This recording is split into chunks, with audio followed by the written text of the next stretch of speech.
Bonjour et bienvenue sur ce retour de réac sur Scooby-Doo. Et pour l'occasion, j'ai essayé de faire un petit ménage de printemps sur mon visage. C'est quelque chose qui m'arrive ultra rarement.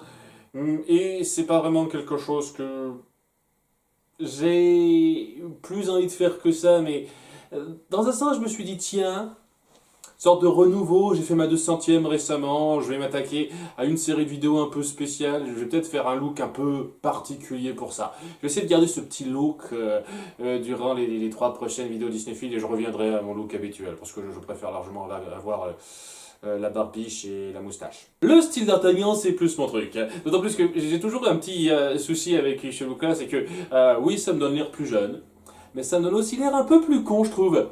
Ce qui est un sacré exploit quand on y pense, mais ouais, je sais pas, je fais un tout petit peu plus naïf avec plus ça, et je sais pas, j'ai plus l'air d'un ahuri avec pas de moustache. Enfin, c'est une impression personnelle, hein, n'hésitez pas à dire vos petites impressions là-dessus, c'est une grosse parenthèse, ou alors que je n'ai pas du tout parlé des films Scooby-Doo, donc on va s'attaquer donc à Scooby-Doo et le triangle des Bermudes, ou Scooby-Doo Pirate Ahoy en VO. C'est-à-dire qu'ils ne savaient pas vraiment se mettre d'accord. Ça se passe au triangle des Bermudes, c'est logique, mais il y a des pirates aussi, il y a des fantômes pirates, entre guillemets.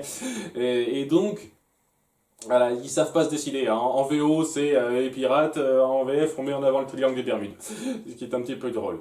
Et sinon, petit détail, je me souviens plus du nom, autant que j'ai noté, il me semble. C'est voilà, Joe Sishta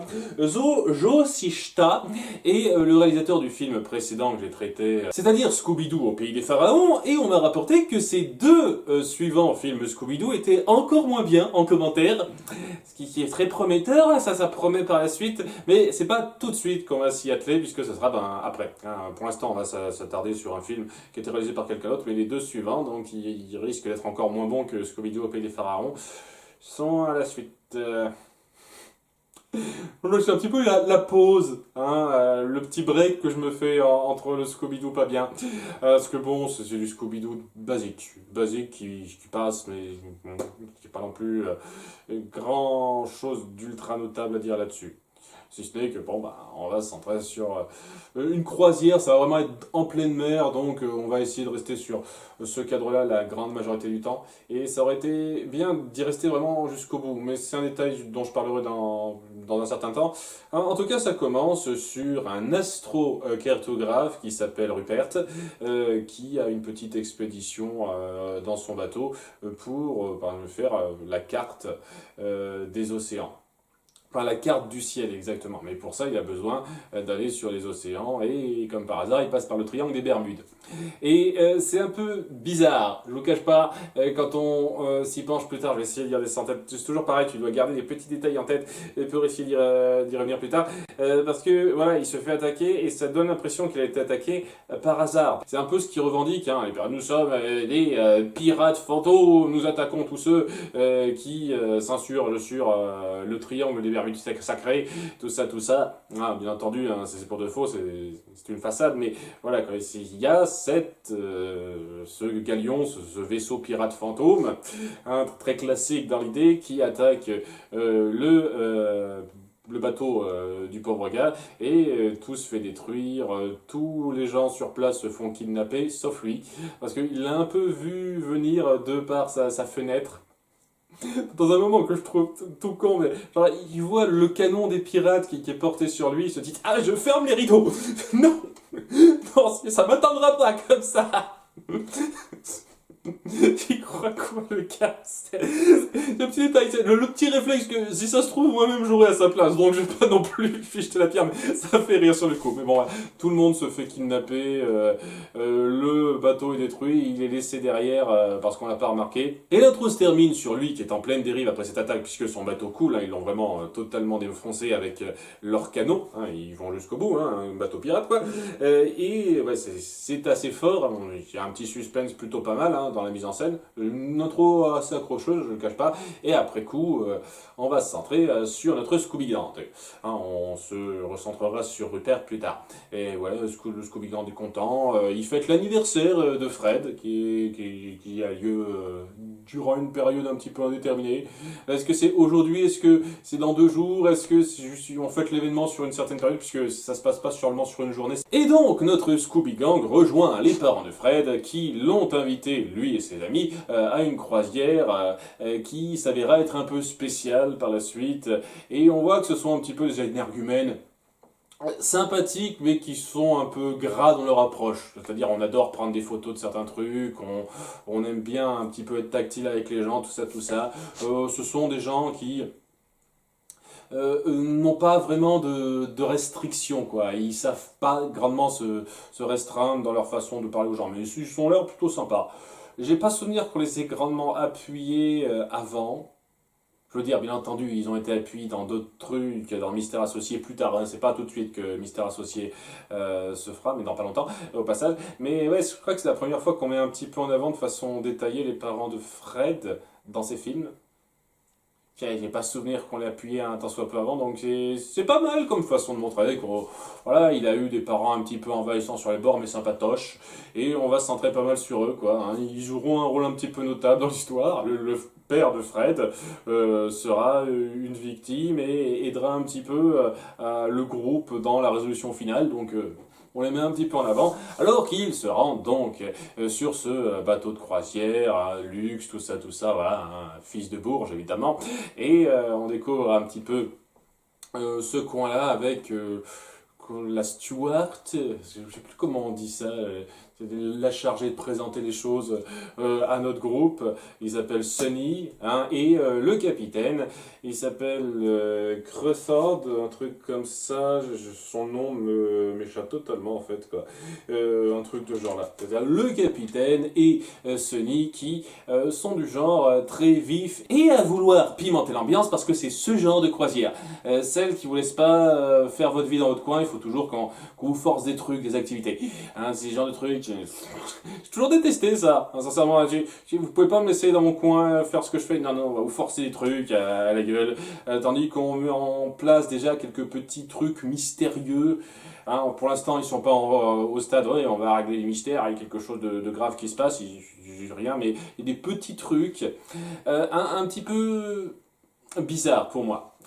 Donc déjà, il y a un homme mystérieux qui apparaît, qui n'augure rien de bon, et on verra plus tard que ce gars-là, d'ici une vingtaine de minutes du film, en fait, c'est un grand prestidigitateur, plutôt hypnotiseur, qui montre un petit peu ses talents devant la foule, donc c'est un petit peu ça, mais au début, on le rend un petit peu mystérieux, ça a l'air d'être le mec ultra louche, avec son costume noir, tout ça, de la part de Sammy et Scooby. Alors, j'apprécie un tout petit peu comment on a géré ça dans la perception. Même si c'est un petit peu bizarre pourquoi il se trouve sur cette croisière à ce moment précis, lorsqu'on en apprendra plus sur lui. Et il y a une sorte de gelée fluo qui est au sol du paquebot à un endroit précis. Et pourquoi? En fait, cette gelée fluo, elle jouera un pseudo-rôle plus tard dans le film, quoi. C'est un des nombreux accessoires du vaisseau fantôme, parce que c'est pas un vrai vaisseau fantôme, comme vous vous en doutez, hein, Scooby-Doo, tout ça. Ouais, ça aide un petit peu à donner le change, à faire passer l'illusion. Et dire pourquoi cette gelée verte qui est à faire passer cette illusion de une sorte d'ectoplasme fantôme, tout ça, se trouve sur ce paquebot, puisque ce paquebot, ce n'est pas le vaisseau fantôme, en fait. C'est bizarre. J'ai pas compris ça, je vois vraiment pas ce que ça apporte en fait, ce petit détail, pourquoi vous l'avez rajouté au début. Euh... Mais bon, pour l'instant on va se centrer un petit peu sur le capitaine et la steward, je suis désolé, je sais plus exactement le terme pour ça, qui de suite sont très évidents à cerner, ils disent c'est une croisière, on va se diriger vers le triangle des Bermudes, parce que mystérieux, tout ça, puis juste après il y a le capitaine qui disparaît par magie, je sais pas comment il a réussi ça, et il y a une sorte de mauvais costume d'alien qui débarque, et tu vois le genre, tu sais que c'est une mise en scène, organisée un peu par les parents de Fred pour qu'ils sentent un petit peu chez lui. Ah, il adore résoudre des mystères, on va lui faire ça. Et c'est un peu le truc de cette croisière. Donc très vite, mais vraiment une version ultra condensée d'une aventure typique de Scooby-Doo, quoi. On défait ce faux alien pour montrer que bon, c'est le capitaine qui s'est barré et c'est juste un petit jeu comme ça, et que c'est le truc en fait, c'est le thème de cette croisière, et qui savent pas très bien le décliner grandement, je trouve, hein. Parce qu'à chaque fois qu'ils veulent mettre en avant un mystère, c'est la croisière mystère, on met toujours des mystères en place, bah, le mystère en place c'est juste un costume de monstre en fait. Oh, nous apparaissons comme ça, heureux, c'est juste un masque enlevé en fait. Ce serait pas d'autres mystères mis en place? Vous savez que c'est possible, hein, que de faire ça autrement que comme ça? Je sais pas. Mais bon, voilà, ils résolvent pas mal de mystères express comme ça, et ils ont épuisé très vite toutes les cartouches de l'équipage, du capitaine et de sa seconde, qui sont un petit peu énervés par ça, mais qui le prennent plutôt bien en fait, hein. Ils savent se contenir, c'est juste les gens, hein, ils sont un petit peu déçus, dégoûtés, parce que le truc de la croisière mystère c'est d'avoir des mystères, vous avez résolu trop vite, blablabla, et je trouve sincèrement que c'est peut-être un truc qui aurait été pas mal de mieux montrer, de mieux mettre en scène. Je sais que c'est pas le propos central du film, ça n'a rien à voir avec le propos central, c'est juste histoire de dire.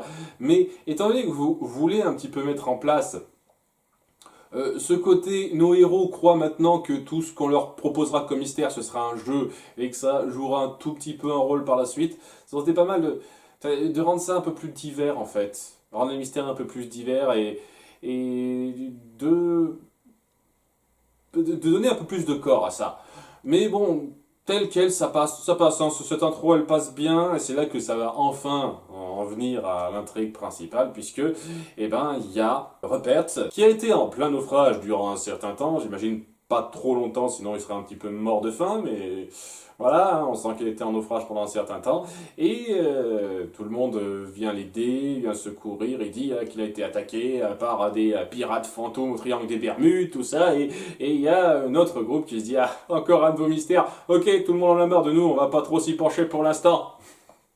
Tandis qu'il insiste que les responsables disent mais c'est pas nous, et il y a ce côté un petit peu drôle de la mise en place où oui, ils vont pas se pencher tout de suite sur le mystère parce qu'ils croient que c'est plus vraiment un vrai mystère ouais, ils réfléchiront pas plus jusqu'à ce que cette attaque de fantômes ait lieu. Parce que bon, on va y avoir quelques petits trucs pour remplir, il va y avoir de base déjà le spectacle de magicien hypnotiseur qui s'appelle Monsieur Mysterio, voilà, hein, très original dans son nom. Va y avoir l'arrivée en coup de vent d'un milliardaire excentrique en jetpack qui dit je fais le tour du monde en jetpack et qui s'arrête pendant 2 minutes sur le paquebot en disant hey, vous auriez pas du carburant pour que je poursuive ma voie, et puis il poursuit sa voie.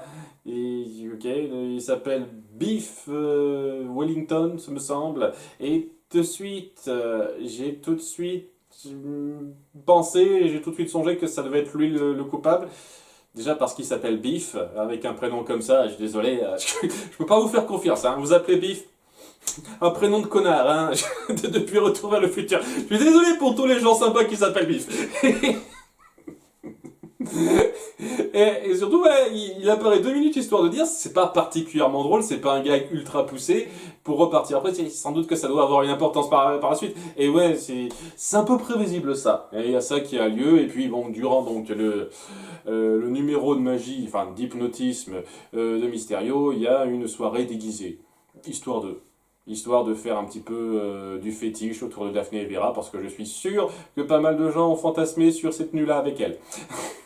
Ça a dû aider, hein. Sur DeviantArt, ça doit bien passer ça. Sammy et Scooby qui sont dans un costume ridicule, histoire de dire. Alors, Monsieur Mysterio qui, évidemment, se centrera sur eux pour faire son numéro dans une mise en scène qui est un petit peu drôle, je trouve, où il essaie de les hypnotiser, mais en fait ça passe pas sur eux, mais ça passe sur toute l'assemblée en fait. Toute l'assemblée est hypnotisée sauf Sammy et Scooby.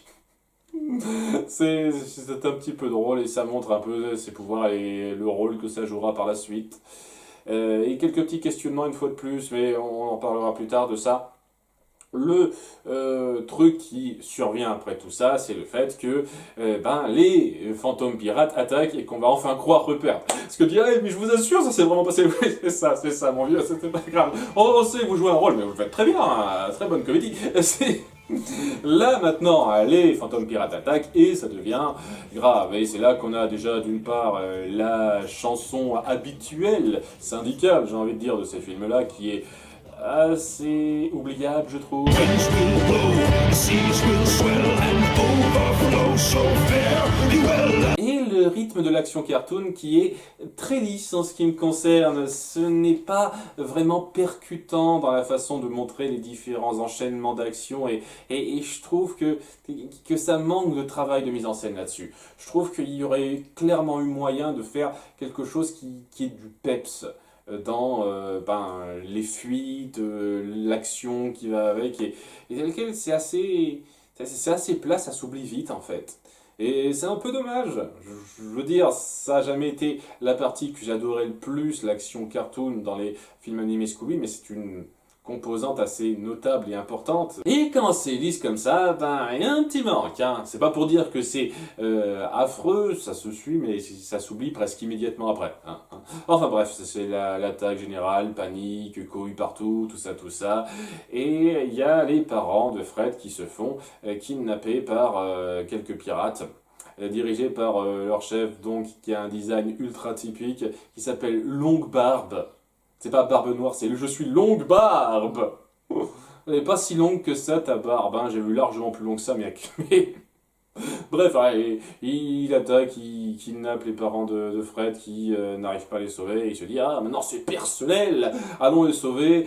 Dans une mise en scène qui n'est pas aussi extraordinaire que ça, parce que bon, une fois de plus, tu ressens pas des enjeux forts ou des risques de perte, de mort, tout ça. C'est un peu le truc que je pense aucun film en dehors du tout premier sur l'île aux zombies n'arrivera à avoir. Quoi. Tu ressentiras jamais vraiment cette impression de danger réel. Et à cause du ton cartoon, mais aussi un peu à cause de la mise en scène et de comment on montrera très vite ce genre de conséquences. Et donc il y a tout le monde qui a été capturé, sauf donc notre groupe et Rupert. Pourtant Rupert il est encore avec eux, et ouais, tout le monde a été kidnappé. La plupart des autres marchands, il n'y a que les parents de Fred qu'on voit vraiment kidnappés, et ils se disent ouais on va manœuvrer le paquebot parce qu'on peut le faire, je sais conduire une mystery machine, ça doit pas être très différent d'un camion bien sûr Fred, bien sûr, et il y arrive, il n'y a pas de problème, il sait conduire un paquebot. Et il n'y a pas de souci. Il suit donc ce vaisseau pirate sur lequel on va se centrer un petit peu avec donc le chef Longue Barbe qui dit bientôt lorsque la lune sera pleine, nous ouvrirons le portail magique. Et l'espace d'un instant je me suis dit attends, est-ce que c'est pour de vrai en fait? Non, c'est juste un gros taré hein, ce gars. Hein, parce qu'une fois de plus, ce ne sont pas des vrais pirates zombies. Hein, mais la première fois que tu vois ça, et il n'y a que le père de Fred qui est là. Pas sa mère, alors qu'il y a quelques nouveaux pirates, nouvelles têtes de pirates qu'on n'avait pas vu avant qui arrivent, notamment une sorte de pirate rombière dont le gabarit est très similaire à celui de sa femme. Donc je me suis dit, ouais, il y a une logique derrière, et je m'en veux un peu de ne pas avoir compris toute la logique derrière. Je me suis dit, ah, ça doit être elle, mais qu'est-ce que ça veut dire en fait exactement? Et je m'en veux de ne pas avoir compris la logique derrière, parce que la signification elle est assez évidente. Mais donc, ouais. On croit, et alors là c'est le truc ultra bizarre pour moi, que c'est le cartographe, l'astrocartographe, qui pourrait les aider à aller quelque part. Alors, je vais pas aller plus en détail là-dessus, je reviendrai plus en détail sur la fin, la conclusion, mais c'est un petit problème que j'ai avec ça. Néanmoins, en attendant, il y a un peu de rembourrage gênant à pointer, puisqu'il y en a, malheureusement, c'est presque un automatisme dans ces films, qui racontent quelque chose qui, en toute sincérité, aurait pu tenir dans un épisode de Quoi de neuf Scooby-Doo, hein, ou voire un double épisode au mieux. Hein. Il y a déjà une petite référence rapide à Titanic. Je suis le roi du monde! Moi aussi! Voilà, c'était gratuit. Qui joue Kate dans cette configuration, les gars? Et ouais, je pense que maintenant, c'est impossible. C'est impossible de raconter une histoire sur un navire de ce genre-là sans quelqu'un qui fasse cette référence. C'est presque un automatisme maintenant. Donc, ouais, il y a ça. Et il y a surtout le fait que, ils finissent par rattraper le vaisseau pirate, mais le vaisseau pirate, il a des canons. Et donc, ben, il les canarde et il coule le paquebot. Point, point, point, point. Ils tombent à l'eau, ils sont désemparés. Et c'est là qu'il y a un rembourrage que j'ai du mal à excuser personnellement. Où donc voilà, ils font naufrage, le vaisseau pirate se barre, quoi, ils ne les cueillent pas tout de suite. Et ils se disent comment on va faire, on est perdu en pleine mer, mais il y a Scooby et Sammy qui sentent l'odeur de bananes et de noix de coco, donc il y a une île pas loin, et ils les mènent donc avec leur capacité cartoonesque jusqu'à cette île. Et il y a pas grand chose à dire là-dessus, quoi. Ils se trouvent sur cette île, ils se posent, ils essayent de se dire tiens, on va peut-être faire un radeau pour essayer à s'en sortir. Il y a Sammy et Scooby qui cherchent des provisions et qui font un petit peu les andouilles pendant quelques minutes, jusqu'à ce qu'ils tombent par hasard sur des escaliers et un passage secret. Alors déjà, le passage secret, il n'est pas si secret que ça quand il y a des escaliers qui jurent très bien avec le décor juste à côté. Le passage secret, vous l'aidez pas, hein, déjà. Et vous voyez qu'ils se rendent dans ce passage secret, et dans ce passage secret, il y a quelques installations, et surtout ben, le vaisseau fantôme, qui les capture juste après. Voilà, et, Longue Barbe et ses hommes, ben, ils les capturent et ils finissent attachés au mât. Voilà. Et je me dis, ben, pourquoi vous les avez pas capturé au moment où vous avez coulé le bateau, ça aurait pas été plus rapide en fait? Vous vous envoyez une chaloupe à la mer, et des pirates, et puis ils sont capturés, c'est pareil. Vous avez gagné 8-10 minutes de film avec ça, enfin 8, peut-être un petit, ouais, 8 minutes, truc comme ça. Et il y a du rembourrage un peu gros. D'autant plus que c'est pas super raccord pour moi parce que il y a une des pirates qui menace le père de Fred de prendre la planche. Et tout de suite, tu te dis, ok, c'est quelque chose d'imminent. Mais à ce moment-là, après qu'elle l'a menacé de faire ça, je dis, ouais, vas-y, prépare ça. Il y a donc le paquebot qui est coulé. Notre bande qui échoue sur cette île, quoi, après avoir nagé un petit peu jusque-là, qui se pose un peu, qui essaye de faire son radeau, etc., qui trouve ce passage secret, qui se fait capturer par les pirates, et au moment où ils sont capturés et enchaînés au mât, eh ben, il y a le père de Fred qui est toujours pas sur la planche, en fait. Donc, ça aurait pas été plus logique que ça survienne directement, parce qu'il y a un problème d'espacement temporel qui me gêne là-dedans. Ces petits trucs, hein, qui sont un petit peu ennuyeux. Il y a aussi le fait que, eh ben, on croit que le père de Fred, eh ben, c'est l'astrocartographe qui pourra les aider à situer à un point précis grâce à ses compétences. Seulement non, il n'est pas astrocartographe du tout, il s'y connaît pas. C'est Rupert qui se fait voir en tant qu'astrocartographe lorsqu'il reconnaît une de ses cartes. Et donc, ouais, il y a les pirates qui disent ah non, mais c'est pas lui qu'on cherchait, c'est lui. Et je me dis, en fait, c'était quoi le truc? Est-ce que vous avez attaqué Rupert parce qu'il était astrocartographe ou c'est juste pour le lol? Si vous ne saviez pas qu'il était astrocartographe quand vous l'avez attaqué la première fois. Et à ce moment-là, si vous avez attaqué le paquebot, c'était parce que vous croyez comme par hasard qu'il y avait un astrocartographe, mais comment ça se fait que vous ne l'ayez pas reconnu? Surtout qu'il y avait quelqu'un qui est censé leur bien reconnaître cet astrocartographe pour que vous confondiez les deux. Je comprends tellement pas, c'était un peu forcé ce truc. Vous auriez juste dû dire ah non, on n'a pas la bonne personne et puis voilà, mais non, j'ai l'impression que vous voulez forcer le père de Fred à être toujours là et pas parmi les kidnappés qu'on ne voit pas, juste pour le rajouter un petit peu à la bande, et c'était un peu gros pour moi. C'était un peu gros, il devrait savoir depuis le début que Rupert était l'astrocartographe dont il avait besoin pour trouver la trace de la lumière sacrée.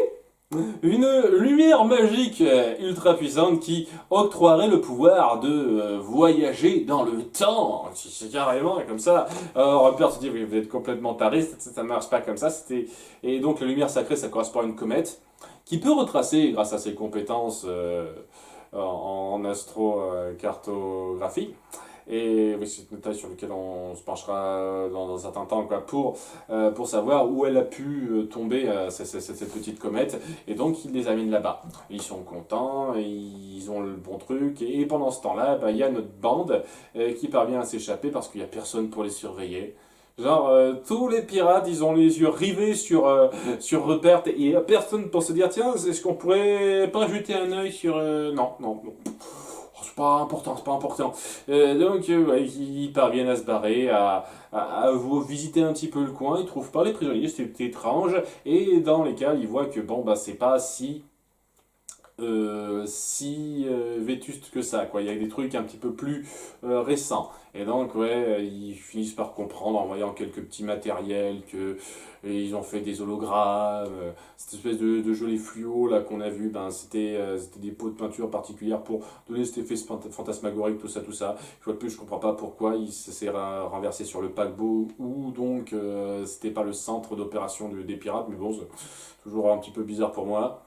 Hein, c'est ça. Limite, s'ils avaient vu ça après l'attaque des pirates, tu te dirais ok, quoi, peut-être qu'ils s'en servaient pour faire leur effet sur leur propre corps, mais non, même pas, c'est bizarre. Une fois de plus, des détails comme ça qui fait que c'est pas super bien écrit, quoi. Et alors que Longue-Barbe fait remonter cette comète et croit avoir trouvé le Saint Graal, il décide d'utiliser un petit peu ses outils contre lui pour l'avoir avec des illusions et des costumes.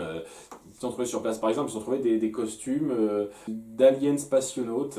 Je sais pas ce qu'ils comptaient en faire exactement, parce que c'est vraiment des costumes, hein, c'est pas des illusions complètement, quoi. C'est un petit peu bizarre, en fait. Mais bref, et ils leur font croire qu'en ayant trouvé cette espèce de comète avec sa lumière dorée, parce qu'il y a une sorte de lumière derrière, et au début tu crois que c'est de la kryptonite même, quand ça brille en vert comme ça, mais c'est un peu plus compliqué que ça. Enfin, c'est un peu plus simple que ça, techniquement, en fait. Mais voilà, quoi, il y a cette lumière sacrée qui me donnera le plein pouvoir, et ils font croire qu'ils viennent du futur, un truc comme ça. Pour leur dire, ah, vous n'êtes pas digne de de ce pouvoir, rendez-le nous et libérez vos prisonniers. Et oui, le pirate, il est un petit peu, quoi, qu'est-ce qui se passe? Et oui, c'est un plan pour les avoir par surprise, mais ça se passe pas bien comme il faut, puisqu'il faut toujours qu'il y ait quelques petites cartooneries en plus pour que ça ne se passe pas assez bien que ça le veut le plan de départ, et ça devient de la grande configuration cartoon qui, une fois de plus, pas grand rythme. Voilà, hein, on se bat, on fuit, blablabla, et ça se termine sur un énième coup cartoon qui aurait tout aussi bien pu ne pas être le dernier coup, tellement c'est interchangeable ça. Je sais pas, il y a pas ce sentiment de progression dans les affrontements, et je sais pas, certains autres films Scooby-Doo ont fait ça un petit peu mieux pour moi. Enfin bon, toute la bande finit par être capturée, on découvre que le grand méchant est en fait, oh quelle surprise, Biff le milliardaire. Ah, c'est incroyable. Je veux dire, le faire apparaître 2 minutes, histoire de, puis se barrer juste après, c'était évident qu'il allait jouer un rôle plus tard, quoi. C'était pas juste pour faire genre, donc c'était évident. Ce qui m'a un tout petit peu moins paru évident, et je m'en veux un peu parce que c'est assez évident en fait quand on s'y penche, c'est qu'en fait, il a agi surtout parce qu'il a été manipulé. Il dit ouais, j'ai mis en place toute cette combine parce que je savais que ce caillou m'apporterait le grand pouvoir, tout ça, et tu te dis mais comment ça se fait qu'il croit ces conneries, quoi, qu'il croit à la magie, et c'est parce qu'il est excentrique et c'est qu'il se fait manipuler par Monsieur Mysterio, qui jouait donc son second en tant que pirate, et qui avait hypnotisé tous les membres d'équipage, tous ceux qu'ils ont capturés. Au début, j'imagine qu'il avait des sbires rien qu'à lui quand même. C'est un petit peu bizarre. Ou alors il a hypnotisé d'autres personnes avant pour jouer ses sbires, il les a eu par hasard, enfin bref. Et je me dis, ouais, c'est un peu logique quand on s'y penche, parce que voilà, il y a ces nombreux pirates qui semblent être très rémanents de personnages qu'on connaît, hein, notamment la femme du père de Fred. Et